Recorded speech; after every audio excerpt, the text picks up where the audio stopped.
এখানে অ্যাঙ্কেল জয়েন্টে প্রচণ্ড স্টিফ হয়ে আছে আর সঙ্গে ইনফ্ল্যামেশনও আছে। তো এইভাবে যদি মুভমেন্টগুলো করা যায় তাহলে ইনফ্ল্যামেশনও কমবে আর যে স্টিফ ব্যাপারটা রয়েছে সেটাও আস্তে আস্তে কমে যাবে। ঠিক আছে? এইখানে যখনই অ্যাঙ্কেল জয়েন্টে কোনো ফোলা থাকবে এইভাবে জয়েন্টে একটা চাপ রেখে এইভাবে পায়ের পাতাটাকে ধরে অ্যান্টি ক্লক ওয়াইজে কিন্তু পাটাকে ঘোরাতে হবে। ঠিক আছে?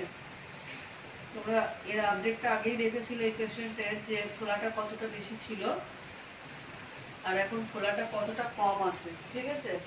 তো এইখানে যদি এইভাবে আমরা এক্সারসাইজ করাতে পারি তাহলে এই যে পুরো পায়ের যে ফোলাটা সেটাও কমবে আর অ্যাঙ্কেল জয়েন্টের যে ফোলা সেটাও কমবে। এখানে এই পেশেন্টের দেখলেই বুঝতে পারবে পায়ের পাতা কতটা ফোলা ছিল আর এরকম চাপ দিলে বসে যাচ্ছিল, সেটা এখন কিন্তু অনেকটাই কমে গেছে। তাই না? কি বুঝছেন? আপনি কি বুঝছেন? ঠিক তো?